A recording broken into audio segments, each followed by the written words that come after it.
welcome back. I'm thrilled that y'all are here, and I could not be more excited than to have with us today Jenna Ward.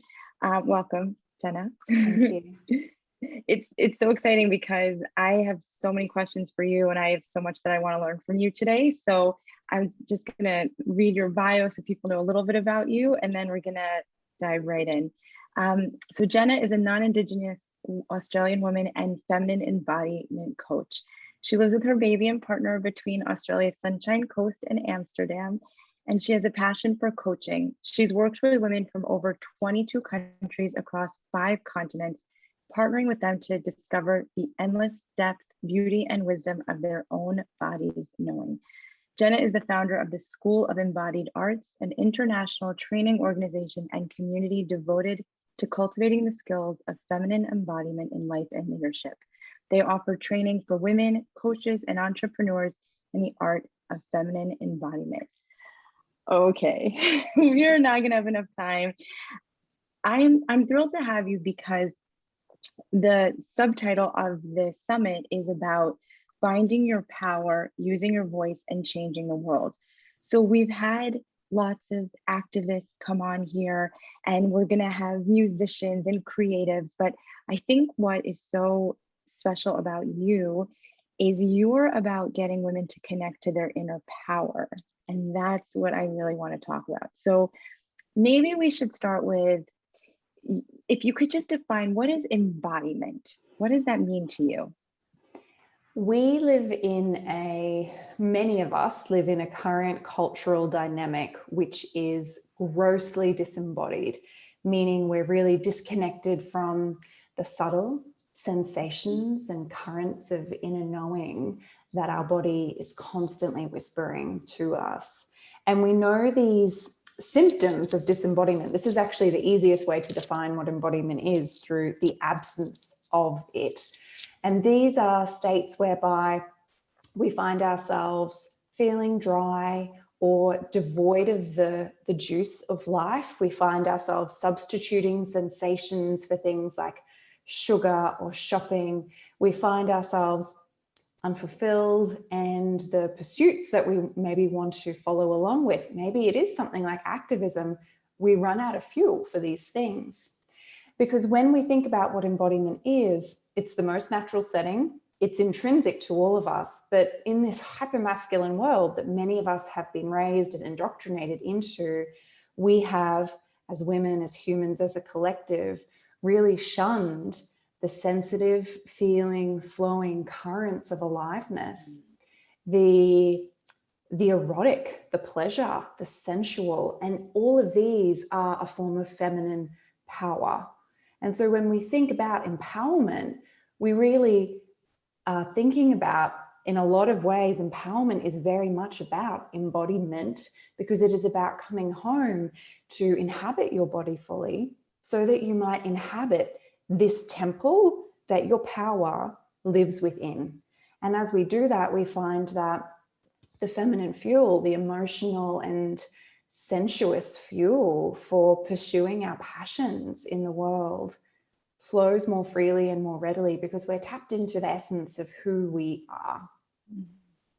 So, okay, in terms of tapping into who we are, one of the things I was reading about you is that you've done a lot of energy work and you have a lot of expertise in that.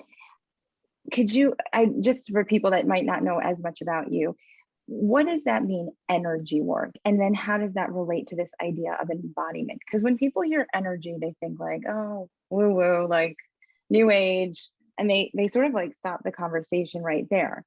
And yet I've been noticing we use that word energy all the time. Like, oh, I didn't really like her energy, or there was a weird energy in the room, or I don't have the energy to do that. It's like we use it constantly in everyday language, but then if we're speaking to you and you say, oh, I do energy work, it's like, oh, no. So can you talk about that divide?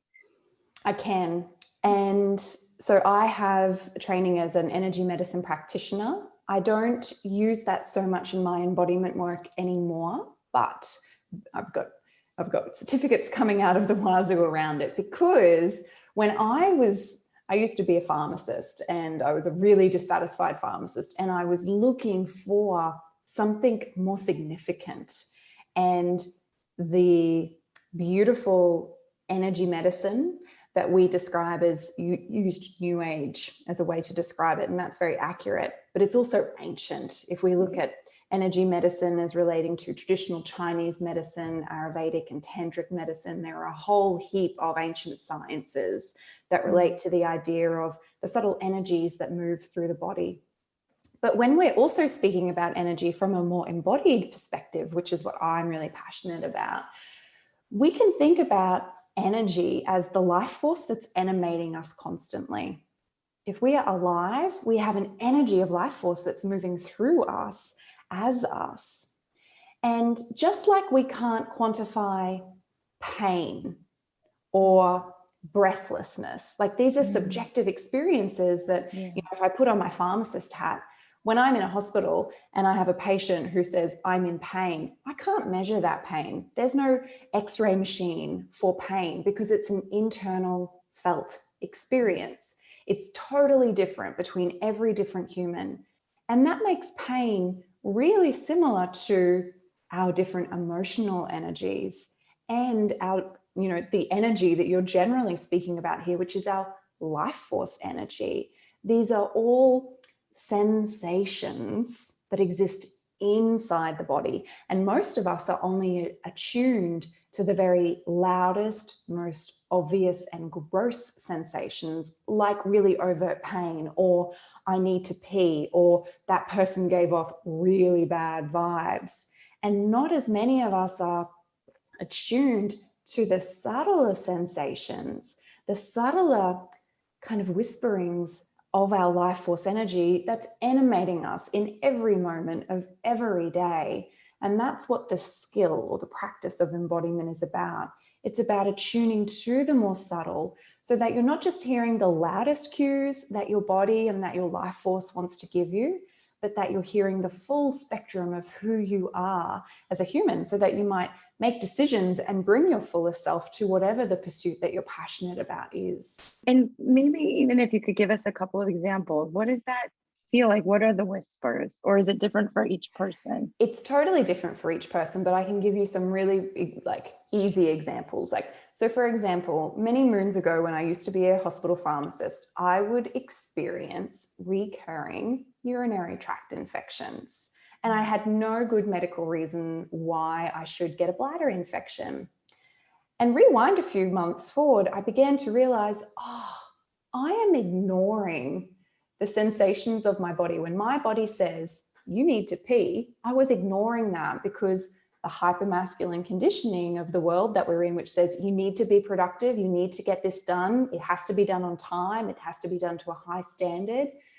I was putting all of these demands above my body's urge to go to the bathroom. So that's one example of, that's really gross disembodiment, just literally not hearing the loudest cues of your body. But this goes all the way down to much more subtle ways. So for example, I was the other day having to decide which, I'm furnishing a new house at the moment, and I was needing to decide which kind of product I was going to get. There was this one and there was this other one, and they were both really similar. And on the surface level, it's like an easy decision. You just buy whichever product you like the most. But at a deeper level, there was a lot for me to actually sit with and ponder around how I really felt about the purchases that I was making, like considerations around all kinds of things, how much plastic is being used, how many animals are being harmed. There's all kinds of different things. And in order actually to navigate all of those decisions, I need to be really sensitive and attuned to what my values as a human are, and to be really tapped into those. So that's a pretty simple example. Yeah, no, I think it makes sense because the dissonance of that people experience all the time, it seems like it builds and builds and builds. And we kind of, we're taught even as kids, that shouldn't bother you, or just brush that off, or why are you getting so upset? But I find that actually, like you're saying, that's where we should tune in. And that's the moments to learn more about ourselves and what matters to us. And that's the moment where we can either honor what we need, what our truth is, or we can dishonor ourselves and subscribe to whatever the cultural narrative of the ideal woman or the ideal human is. Like, for example, I was playing with my daughter. She's about 18 months old, and she threw a toy car and it hit me on the head today. And it was really, she hit really hard. And without even knowing, like without even making a choice, I burst into tears and crying and really being in the intensity of that pain and letting it out. And that was distressing to my daughter to see her mother so distressed. If my mother-in-law had been in the room, or pretty much any other older female person in my family, they would have said, don't get upset in front of your daughter. It's not okay to make her uncomfortable. You need to push that down and deal with it at another time and not show her that upsetness because it's upsetting her. And that's a cultural conditioning saying, well, we should put ourselves second and do whatever is required for our children to be stable. I hold the perspective of, well, if my body is in pain and I need to let that out, and that means I howl or cry, well, then that's what's going to happen. And my daughter knows she's safe. She's safe with me. I'm not blaming her. I'm not angry at her. I'm not going to hold resentment towards her. I'm going to process what happens within my body within that moment and be with the intensity of it. And if that means that I don't subscribe to what your model of the perfect mother is, I'm going to choose to honor what my body is feeling instead of honoring what you think that I should be. And there's constant micro moments throughout every single day, which accumulate over every single decade of our life, where we have the choice to either honor ourselves or honor somebody else instead of us. And all of these either build up towards an expansive life where we feel really actualized, or they build up towards resentments and oppressions that in a way we allow to be perpetuated against ourselves.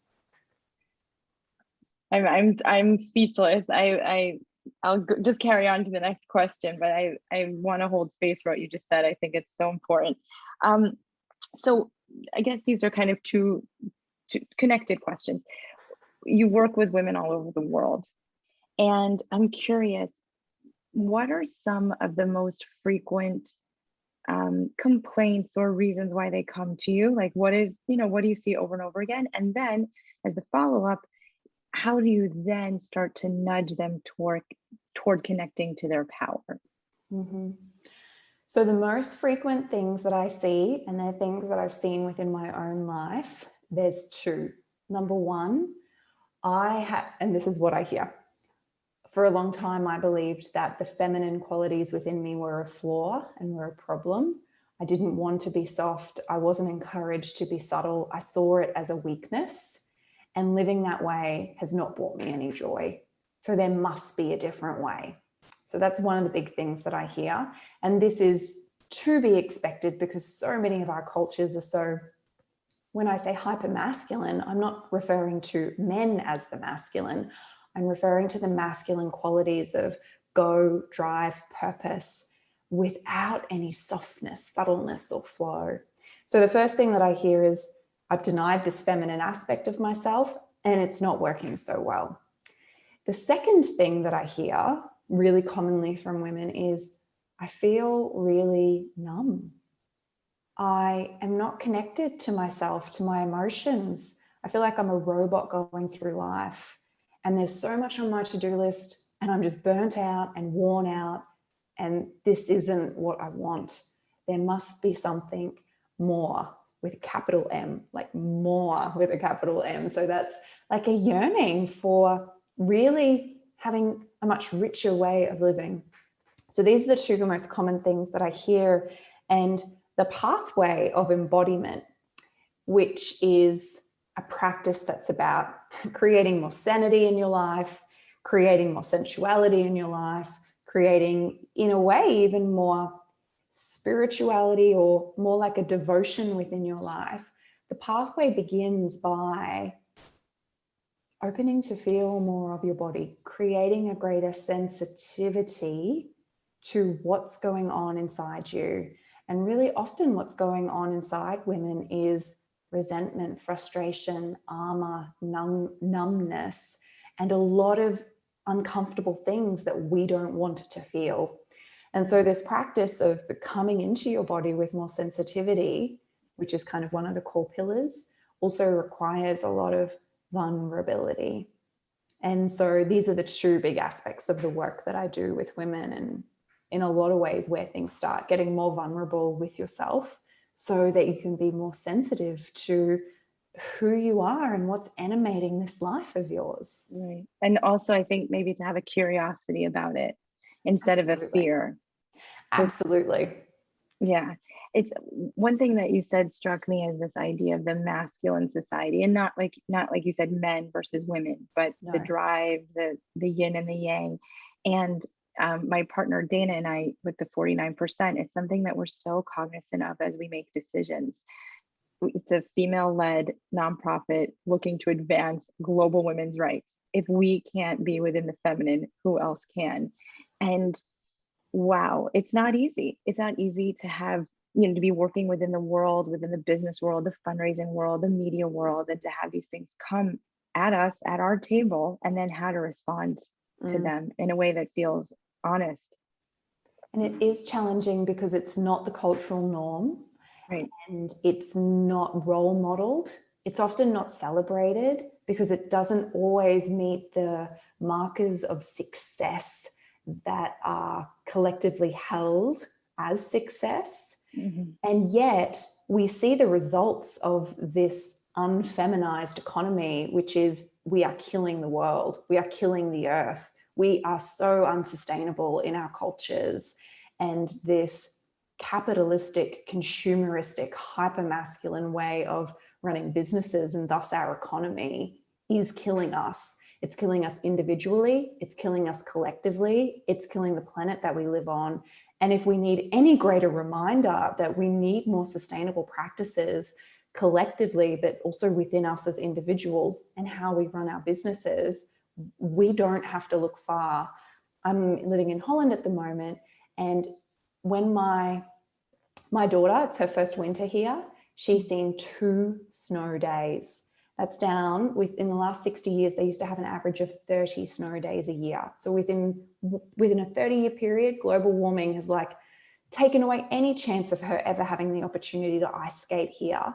And that's a direct implication of how we are unsustainably treating the environment, which relates to our business practices, which relates to our denial and our lack of sensitivity. If we had the full capacity of our hearts to really feel what our business practices are doing to our children's future, if we were embodied in our business, if we were allowing the feminine to fuel our business, we would all have very different businesses.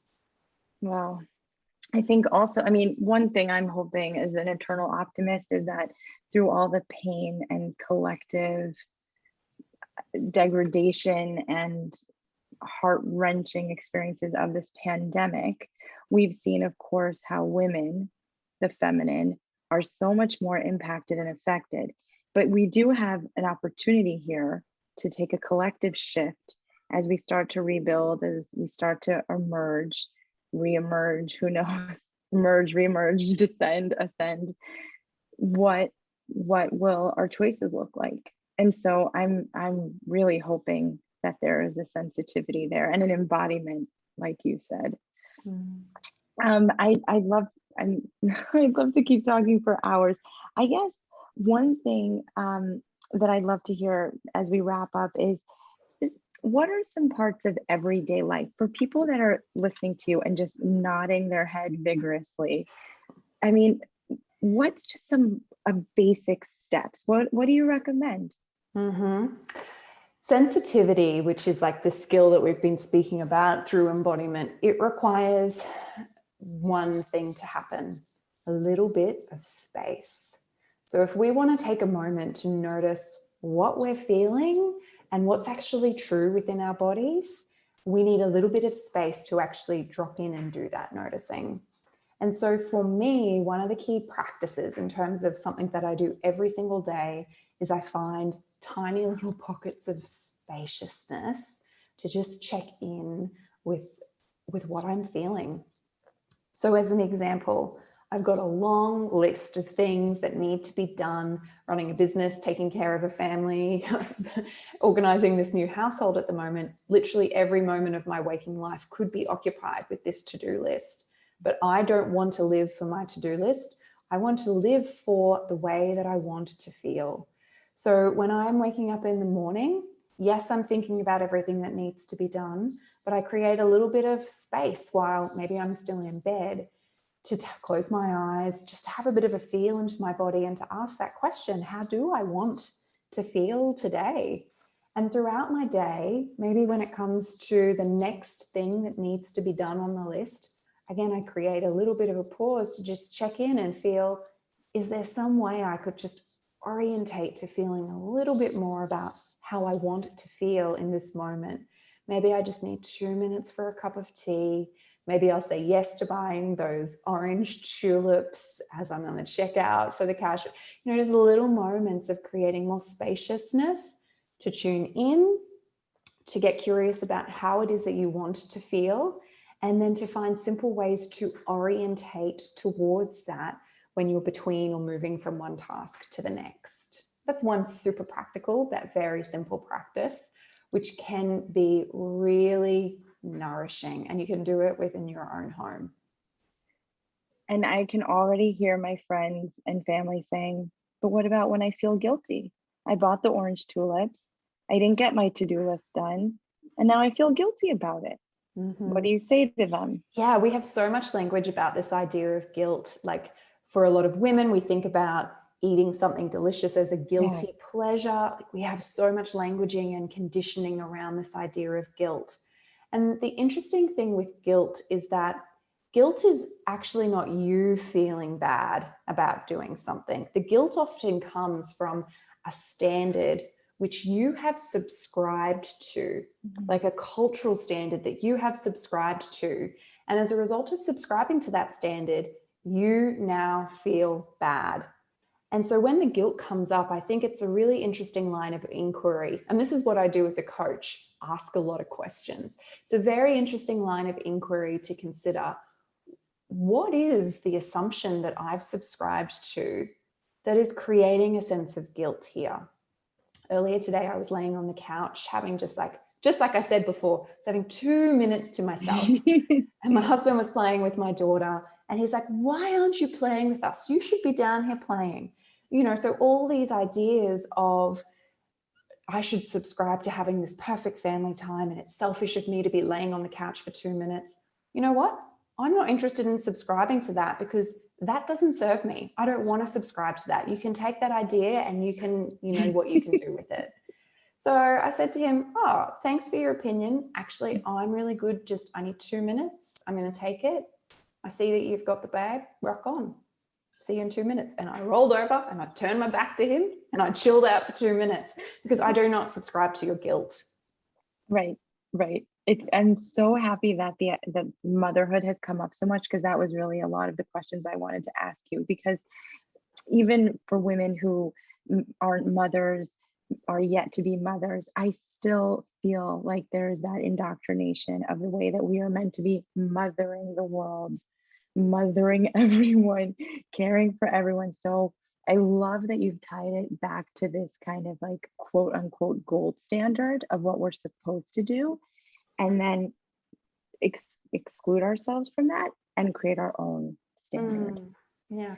And that is empowerment. That's saying, like, that's the definition of empowerment, because it's saying that standard that would create guilt within me, I'm taking my power back from that standard.